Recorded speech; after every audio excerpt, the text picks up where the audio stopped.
Eh bien salut tout le monde, c'est la vie météo, j'espère que vous allez très bien. On se retrouve en ce samedi 20 juillet 2024 pour le tout dernier point météo concernant la dégradation orageuse forte et violente de ce samedi.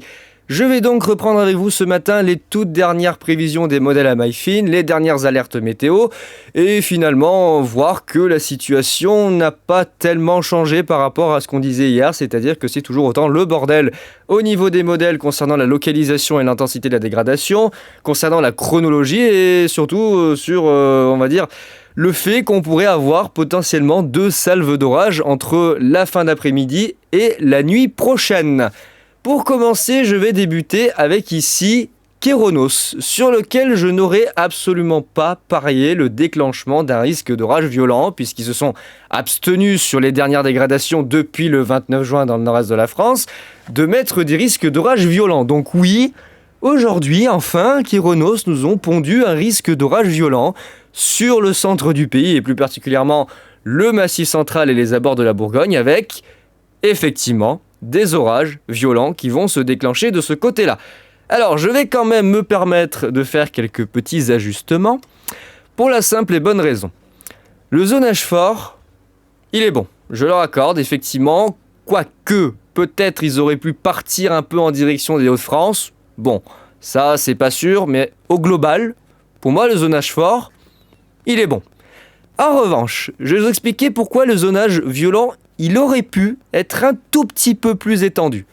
On a effectivement des départs convectifs qui sont annoncés entre l'Allier et la Nièvre, même le sud de Lyon. Sauf que ces départs convectifs pourraient s'étaler dans la fin d'après-midi et la soirée en direction de la Saône-et-Loire, de la Côte d'Or, de Lyon, de la Nièvre, la Nièvre, je vais y arriver, l'Aube, la Marne, les Ardennes, la Meuse, les départements de la Moselle, les Vosges, le Jura, et ça pourrait même débuter ici, d'autres supercellules pourraient venir se greffer violentes entre le Puy-de-Dôme, le nord de la Loire et le nord du Rhône. Donc, selon moi, il y aurait eu possibilité de mettre un zonage rouge. Vous voyez mon curseur d'ici, jusqu'ici, jusqu'au nord du Rhône, le nord de la Loire, une partie du Puy-de-Dôme, revenir par ici, effectivement remonter en direction de Lyon et partir jusqu'aux Ardennes. Toute cette zone-là, en tout cas de ce que les modèles sortent au global, serait concernée par un risque d'orage violent. Cependant, je pense que là, ce qu'ont fait Kéronos serait cohérent avec ce qui s'est passé déjà la semaine dernière, le 11 juillet, lorsque j'étais en Saône-et-Loire. Vous avez les orages violents qui démarrent dans cette zone, vous avez les supercellules qui prennent naissance dans cette zone, sauf que le flux n'est pas favorable à un développement en continu des orages. C'est-à-dire que l'enclume de l'orage qui se forme lorsque l'enclume s'étale, elle ne s'étale pas derrière l'orage, elle s'étale devant l'orage. Et j'ai peur qu'on ait le même phénomène que la semaine dernière, à savoir le noyau orageux qui se trouve derrière, et toutes les pluies stratiformes qui s'étalent devant. Et résultat, ça empêche l'instabilité de se développer, ça empêche les paramètres atmosphériques, surtout d'initier la convection. J'ai remarqué, plus particulièrement la semaine dernière, que lorsque les enclumes venaient à s'étaler à l'avant des noyaux orageux, en tout cas des noyaux gréligènes, de pluie et de tout le bordel, il n'y avait plus un seul nuage. Les nuages se faisaient, en fait, littéralement, annihilés, ils disparaissaient. Il y a une espèce de couvercle qui se crée à l'avant des orages, quand le flux n'est pas orienté dans le sens inverse de développement de la cellule, quand c'est parallèle, on a une espèce d'annulation de la convection à l'avant des systèmes. Et j'ai peur que finalement Kéronos ait mis ce rouge-là uniquement ici, parce que justement, il y a un risque que les orages les plus violents se développent dans ces deux départements-là, mais que par la suite, par le fait que les enclumes vont prendre énormément de volume et vont s'étaler et vont notamment donner ces crachins stratiformes, vous savez, ces zones de pluie très vastes à l'avant des orages, j'ai peur que ça fasse comme la semaine dernière et qu'au final, le système orageux naissant sur la zone ici, se retrouve noyé dans sa propre flotte et se noie dans sa piscine. Et au final, on a quelque chose de flotteux et de dégueulasse qui finit par transiter. Et en fait, ça sert à rien de mettre un risque d'orage violent. C'est un peu ce qui s'est passé la semaine dernière. C'est un petit peu ce qui s'est passé la semaine dernière avec des orages violents qui ont démarré vers l'Allier, qui ont démarré vers l'extrême est de la Nièvre, l'ouest de la Saône-et-Loire, le nord de la Loire, le Puy-de-Dôme, l'extrême nord du Rhône. Et puis arrivé ici à la moitié du département, au sud de la Côte d'Or et juste à la moitié du département, ça c'est tout cassé la gueule. C'est devenu flotteux, les orages se sont effondrés. Pourquoi ? Tout simplement parce qu'on a eu les enclumes des cellules qui se sont étalées, mais alors à des kilomètres et des kilomètres, des centaines de kilomètres à l'avant, crachant des pluies modérées et bloquant toute possibilité de départ convectif. Et j'ai l'impression que c'est ce qui va encore se passer parce que le flux malheureusement n'est pas propice au développement des orages dans la durée. Typiquement, pour que ça dure dans le temps, il aurait fallu plutôt un flux orienté au secteur sud en altitude, donc vraiment que les enclumes s'étalent plutôt en direction par exemple de la région parisienne, sud, légèrement sud-est, et qu'au sol les orages se développent du sud-ouest vers le nord-est. Là, on a des chances d'avoir des moteurs droits bien costauds et bien alimentés avec de la convection qui vient se greffer à l'avant, ici par le sud et le sud-est, et les enclumes qui ne gênent pas justement cette convection et qui s'étalent plutôt à l'arrière de l'orage. J'ai remarqué que bien souvent les mécanismes orageux n'aimaient pas quand c'était parallèle, quand les flux sont parallèles entre le sol et l'altitude. J'ai l'impression qu'ils s'auto-killent en fait, ils se noient sur eux-mêmes. En fait, au final, ils se noient sur eux-mêmes et ils vont pas bien loin. Donc oui, le risque d'orage violent est bien identifié sur ces deux départements-là. Après, à savoir si ça va vraiment transiter en direction des départements du Nord. Ça, on verra bien. À surveiller. En tout cas, je vous le dis, suivez la situation en direct. Il y a déjà d'ailleurs des orages du côté de la Meuse, proche des Ardennes. Et en direction de la Haute-Marne, là, de ce côté-là, vers la Moselle, et puis même du côté de, je crois, vers la Marne, il y a eu des petites cellules orageuses, même Côte d'Or, je crois, Côte d'Or, des petites cellules orageuses qui se sont développées ce matin. Petites, c'était pas bien méchant, de fortes pluies et quelques coups de tonnerre. Mais suivez la situation en direct. Regardez bien la situation en direct sur Météo Ciel pour voir comment ça va se comporter, parce que, effectivement, le risque d'orage violent de Kéronos sur cette zone, je le comprends, et à la fois, je me dis que ça peut peut-être déborder plus. Mais effectivement, si ça correspond au mécanisme que je vous ai décrit là de noyade des cellules, oui, effectivement, tout ce qui va démarrer dans cette zone restera dans cette zone et finalement donnera de la merde dans le reste de la région. Ça sera tout pourri, ça sera flotteux et puis voilà, ça sera comme ça. Bon, en tout cas, il y a deux zones qu'il va falloir surveiller. La première, elle se trouve ici, en dessous de cette ligne-là, entre le Rhône, la Loire, le Puy-de-Dôme et le département de la Creuse. Là, on a le Puy-de-Dôme, l'Allier, là, on a la Creuse. Donc, Creuse, Puy-de-Dôme, Loire, Rhône, tout ce qui est à partir de là au nord, toute cette zone-là, c'est pour l'après-midi, la fin d'après-midi et la première partie de soirée. Ensuite, tout ce qui est au sud de cette zone, de Midi-Pyrénées jusqu'à Rhône-Alpes, donc notamment ici, Haute-Loire, Loire et Rhône, c'est pour la nuit de samedi à dimanche et la matinée de dimanche où une deuxième vague d'orage va remonter et se propager en direction des abords de la région lyonnaise. Pour ma part, je n'irai pas chasser du côté de la Bourgogne aujourd'hui, ça fait trop de kilomètres une nouvelle fois. Je peux pas, les frais commencent un peu à être importants, frais d'essence, frais d'hôtel, et puis la fatigue de rouler des heures, là, je peux pas, c'est la fois de trop. Malheureusement, les dégradations ne veulent pas venir chez moi, une fois de plus. Je suis obligé de faire des bornes et des bornes pour aller choper les orages. Bon là, heureusement, normalement, ça devrait concerner le Rhône, donc j'aurais pas besoin d'aller spécialement bien loin pour une fois. J'aurais pu aller du côté de l'Allier, j'aurais pu aller du côté de la Saône-et-Loire, prendre l'hôtel de Mont-Soleil-Mine et puis après aller chasser dans la Nièvre, ça aurait été totalement possible, mais honnêtement j'ai pas la motivation, là clairement j'ai pas la motivation, en plus c'est classé rouge sur les routes, il va y avoir une circulation de l'enfer autour de la région lyonnaise, ça va être une catastrophe, donc j'ai pas envie de me retrouver bloqué 3 heures dans les bouchons pour arriver et qu'il n'y ait plus rien, voilà, donc on va pas prendre le risque. Je vais me contenter de la région lyonnaise et peut-être de la deuxième vague de la nuit. Donc ça, c'est Kéronos. Donc pour le coup, Kéronos, effectivement, je comprends peut-être pourquoi ils n'ont pas étendu ce risque rouge autant au nord. Il y a possibilité, effectivement, que ça déborde. Mais si le scénario que je vous ai décrit se produit, il n'y aura rien. Clairement, il n'y aura rien. Juste, par contre, là où je suis pas d'accord, c'est le... Non, c'est pas ça. Là, si, voilà.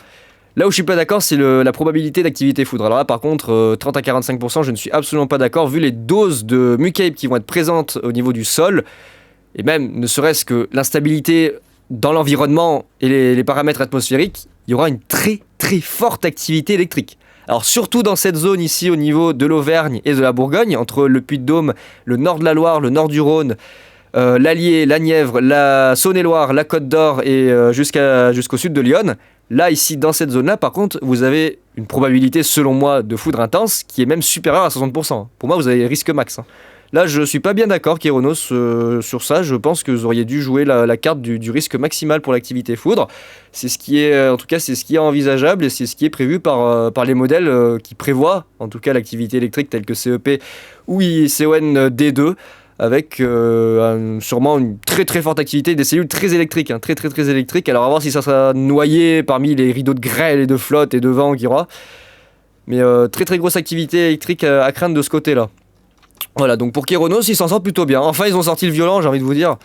Putain, il était temps, Oh là là, il était temps qu'ils sortent le risque d'orage violent, Depuis le 29 juin, ils ont plus voulu. Ils ont plus voulu, ils ont arrêté le risque d'orage violent. Je sais pas, ils ont eu peur, ils se sont dit non, on va plus faire de violent parce que ça a été pas si violent que ça finalement le 29 juin, même s'il y a eu des phénomènes du côté de Tonnerre avec une rafale à 130. J'ai l'impression que ça leur a fait un peu peur et puis qu'ils se sont un peu retirés, ils se sont mis un peu en réserve. Météo France a émis, on va avancer un peu, Météo France a émis une nouvelle vigilance orange, et oui, encore une, youpi, pour la énième fois depuis le 29 juin.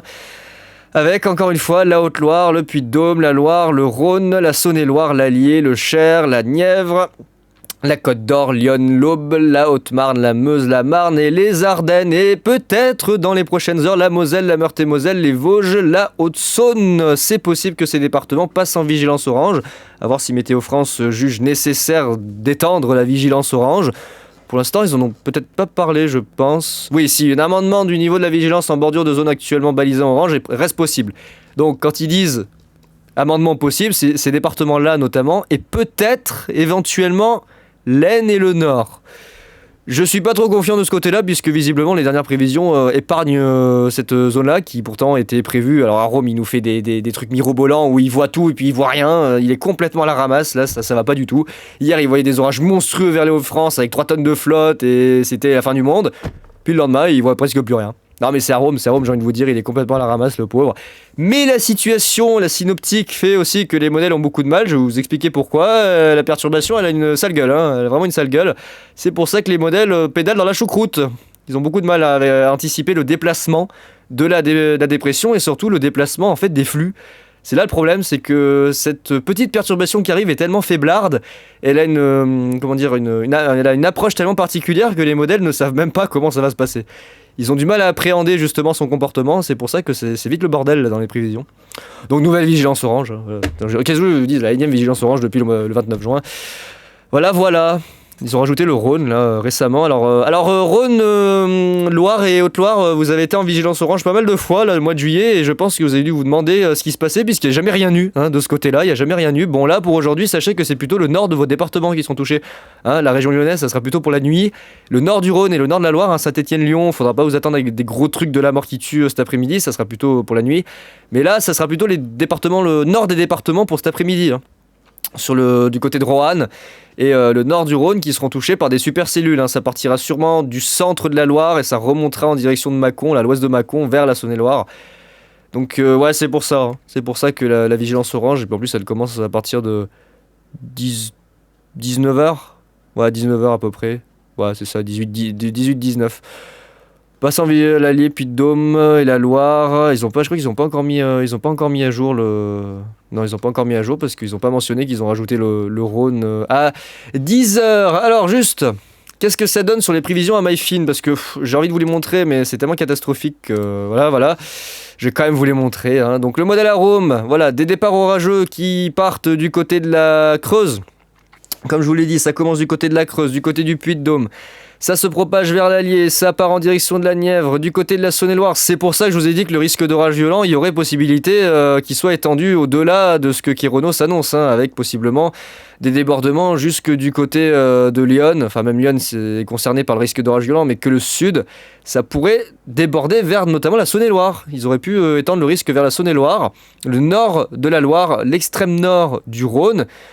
C'est tout à fait possible. Et puis on a d'autres cellules qui démarrent sur l'extrême nord de l'Ardèche, la Haute-Loire, Du côté de la Lozère, on en aurait qui pourrait démarrer un peu plus tard du côté du Cantal. Ça part un petit peu en direction du Lot et de la Corrèze. Vous voyez, ça démarre un peu plus à l'ouest du Massif central, avec de nouvelles cellules du côté de la Creuse. Ça se propage dans la fin d'après-midi et la soirée en direction du nord-est. Alors là, vous voyez, possiblement une alerte orange qui pourrait être étendue sur les départements limitrophes au Rhin, à voir si l'intensité des orages nécessite une vigilance orange ou pas. À l'heure actuelle, la Rhôme a bien changé les choses sur l'intensité des orages au nord du Massif central et au nord de Franche-Comté. C'est plutôt Bourgogne qui devrait prendre tarif avec Auvergne. De ce côté-là, Rome a bien changé la donne. Puis regardez les Hauts-de-France, ils voient plus rien. Voilà, les Hauts-de-France, ils voient quasiment plus rien. Des cellules entre l'Île-de-France et puis les Ardennes. Ça fait une ligne qui part en direction du Benelux, Belgique, Luxembourg, et ça vient mourir un petit peu en Allemagne. Ouais, il a bien changé la donne. Et la deuxième vague de la nuit qui arrive, un peu après 22h, par la Nouvelle-Aquitaine et surtout à l'avant ici, par l'Occitanie, le Languedoc-Roussillon, et ça remonte dans la nuit en direction de Rhône-Alpes, notamment les abords de la vallée du Rhône. La Lozère, voilà, ça traverse une partie des Hautes-Pyrénées, pas des Hautes-Pyrénées, de l'Ariège, pardon, les Hautes-Pyrénées c'est à côté. De l'autre côté, l'Ariège, l'Aude, ça traverse le Tarn, le nord de l'Hérault, l'Aveyron, la Lozère, l'Ardèche, et ça pourrait même transiter en direction du nord de la Drôme, pour finir sa course sur le cœur de la région lyonnaise. Alors ça, c'est à Rome, il ne voit pas du tout les orages arriver aussi loin, tout simplement parce qu'il est très très mauvais sur l'instabilité, donc pour lui ça meurt là. Sauf que là, tout ça, ça pourrait remonter jusque du côté du Jura. Ça pourrait transiter depuis l'Ariège jusqu'au Jura toute la nuit, avec un système orageux assez conséquent, très électrique sûrement et très pluvieux. Moins violent que ce qu'il y aura eu en fin d'après-midi du côté du Massif central et de la Bourgogne. Mais il y a fort à parier que le deuxième système soit aussi tout aussi actif, avec de grosses doses d'instabilité que malheureusement à Rome est complètement dans les choux, il ne voit pas la stabilité. Là, vous voyez, on peut avoir de grosses doses d'instabilité qui vont se développer près du Languedoc, Midi-Pyrénées-Languedoc, et ça va remonter en direction de Rhône-Alpes. Là, pour l'instant, vous voyez, à Rome, il est complètement dans les choux. Pareil, là, du côté d'Auvergne et Bourgogne, il voit que dalle, il est complètement à la ramasse. Alors que si on va voir notre ami WRF, lui, WRF, du Cape en voiture, voilà, regardez. Regardez les doses. Voilà, regardez les doses. Voilà, regardez du moins 10, moins 11 avec du 2500, localement 3000. Idem du côté, ça jusqu'à l'Isère. Alors que Rome ne voit que dalle du côté de l'Isère. Et dans la nuit, voilà, dans la nuit, ça se maintient, regardez. Dans la nuit de samedi à dimanche, entre le Languedoc-Roussillon et les abords du sud du Massif central et de la région lyonnaise, stéphanoise et lyonnaise. Ça pourrait donner des orages très électriques de ce côté-là. J'aimerais bien choper cette ligne nocturne. Il y aurait moyen d'avoir un beau spectacle du côté de la région lyonnaise, avec une forte instabilité qui va sûrement se traduire par le développement d'orages forts, mais très électriques. Ça sera pas violent, ça sera pas des orages de la mort qui tue, mais probablement des orages bien électriques, peut-être un petit peu dans le style de la nuit du 11 au 12 juillet 2023 que j'avais eu. Il y avait beaucoup d'instabilité, c'était pas des orages spécialement très violents, il y avait eu des rafales à 70, un petit peu de grêle, mais surtout beaucoup d'éclairs, c'était très électrique. Ça me plairait beaucoup d'avoir à nouveau une petite pile électrique là pour la nuit, ça serait pas mal. Donc vous voyez que WRF lui voit bien le maintien de l'instabilité dans la nuit entre le Languedoc et les abords de la vallée du Rhône. Ça va sûrement rester bien actif. Et puis le lendemain, attention, du côté de la Corse et de l'Italie, là les orages s'annoncent aussi violents. Ça va se décaler en direction de la Corse et de l'Italie, où on pourrait avoir dans les environs des orages localement violents. Ça demandera confirmation. On verra bien. ICEND2 voit très bien le couloir entre le nord du Puy-de-Dôme, l'Allier, la Nièvre, Lyon, et ça se dirige, voilà, le fameux axe en direction des Ardennes et de la Belgique, avec parallèlement des orages du côté du nord de la Loire, du nord du Rhône. Ça pourrait même impacter pas loin de Lyon, il pourrait y avoir quelques orages dans les environs. Là, un petit peu le Jura, ça reprend encore derrière avec des orages éparses qui se développent en fait dans la continuité du flux de sud-ouest, avec des mécanismes orographiques, ça forme des orages à la chaîne finalement, c'est le mécanisme classique. Et là, dans la nuit, je veux ça, moi. Dans la nuit, je veux ça, la deuxième vague qui est prévue par ICEND2 avec de fortes pluies et possiblement une très forte activité électrique. Vous voyez, moi ici, je suis carrément dans ce qui devrait être le plus gros du front orageux, avec quelque chose d'assez intense et d'ailleurs de gros cumuls de pluie qui sont annoncés. Sur le Rhône, on pourrait atteindre localement les 60 à 80 mm. Alors là, il est prévu 100 à 150 mm. Je pense qu'on sera plutôt autour de 60-80. Il y a fort à parier qu'on soit autour de 60-80. Vous voyez, très forte activité électrique. Ça s'annonce pas mal. Puis là, regardez dans la nuit. Le bon nocturne. Oh, Ça c'est beau ça. Ça c'est beau, ça me plaît, du bon gros nocturne. Voilà, voilà. Bon, les modèles sont toujours un peu à la ramasse, hein. Malheureusement, ils sont toujours à la ramasse. Ils n'arrivent pas à vraiment se mettre d'accord sur la localisation de la dégradation, sur l'étendue de la dégradation, sur le déplacement des orages. C'est vraiment une cacophonie totalement incompréhensible. Vous voyez, la Loire, le Rhône, lui fait carrément démarrer les cellules depuis le Tarn, l'Aveyron, la Lozère, le Cantal. Vous voyez, il voit un paquet orageux qui démarre carrément plus au sud, on voit bien la deuxième vague derrière, hein, mais il voit carrément un truc qui démarre plus au sud. La région parisienne, ça correspond même pas à Kéronos. Alors qu'ils utilisent WRF, mais ils n'utilisent pas celui-là. Ça part carrément en flux de sud-est, vous voyez, vers la région parisienne et les Hauts-de-France. Ouais, c'est n'importe quoi, les modèles sont complètement à la ramasse. Il n'y a aucun accord, il y a 0 accord. Harmonie, il voit un beau système orageux, hein. Vous voyez, je vous l'ai dit, hein, qui part de la Haute-Loire, le Puy-de-Dôme, l'Allier, la Creuse, la Nièvre, la Saône-et-Loire, du côté de Lyon, la Côte d'Or, ça part en direction de l'Aube, de la Marne, des Ardennes. Les départements de la Moselle, là-bas, l'Alsace-Lorraine, ça épargne un petit peu les départements du Rhin, ça prend en direction des Hauts-de-France et des frontières belges, hein, Nord-Pas-de-Calais, région parisienne, Île-de-France, avant la deuxième vague de la nuit. Voilà, deuxième vague dans la nuit d'orage du côté de Rhône-Alpes, jusqu'aux portes de Pacca. Et après en Italie et proche de la Corse, où là il y a un truc de la fin du monde qui se développe d'ailleurs à l'est de la Corse. Hein. Oula, ça sent les super cellules de la mort qui tuent. Hein. Avec un marquage venteux particulièrement intense, je vois particulièrement intense sur le centre de Rhône-Alpes, là au niveau Loire-Rhône, oh punaise. Sud Saône-et-Loire, Ouest 1, Jura, et puis là, là il raye de la carte la Nièvre. Oula, la Nièvre et Lyon, plus... Ah ouais, plus l'Aube. Ah oui, la Creuse. Pardon, le Cher, la Creuse est là. Ah oui, le Cher, la Nièvre, Lyon, l'Aube. Ah oui. Ça correspond même pas à Rome. À Rome, on voit plutôt là. Ah bah c'est bizarre. Alors par contre, là, il voit un truc de l'enfer. Oula, il va se passer des choses. Moi, je vous le dis, les modèles sont pas du tout au point. Oula, ils sont pas du tout au point. Alors 10h58. Oh là, 10h58, on va aller sur Windy. Ouh. Alors juste 2 secondes, attendez, je vais vous montrer. Tuchy, il a fait de la merde. Non, je rigole. Tuchy, pour une fois, il a sorti un zonage qui est plutôt correct. Alors il a vu très large, hein, bien évidemment, vu que les modèles sont complètement à la ramasse. Il a vu très large du sud-ouest au nord-est. J'aurais aimé qu'il mette un niveau 2, mais bon, c'est Tuchy, comme vous savez, je l'aime pas. Lui, il fait de la merde. On va aller voir Windy. Oh bon sang Windy. Oh bon sang, attendez. Windy. Qu'est-ce qu'il dit Windy? On va tous mourir. CEP, qu'est-ce qu'il dit CEP? Attendez, je vois CEP. Voilà, CEP il dit le Massif Central, voilà, Nevers, Moulins, Clermont-Ferrand, vous allez tous mourir. Il voit des orages quand même bien à l'ouest. Voilà, la Saône-et-Loire, hein. Vous allez tous mourir. La région lyonnaise, je suis content, peut-être des orages à voir. C'est pas sûr. Oh là là, c'est beau. Oh là là, Mont-Soleil-Mines, le Creusot. Ouh là là, 3. Ouh là, plein d'orages diaboliques. Plein d'orages diaboliques vers Aurillac aussi. Bon, c'est CEP, faut faire attention, hein, il voit très large. Oula, la deuxième vague là. Oula, jolie. Hein. Et qu'est-ce qu'elle va donner cette deuxième vague? Oula. Ouh, c'est beau ça. Oh, ça j'aime bien ça. Oh oui, ça j'aime bien. La rive du Gier. Oh, Givors et tout. Oh, ça j'aime bien. Oh, ça j'aime beaucoup. Ah, beaucoup ça. Ah ouais, ça je veux. Ça je veux. Forte activité électrique nocturne. Oh, je veux. Je veux.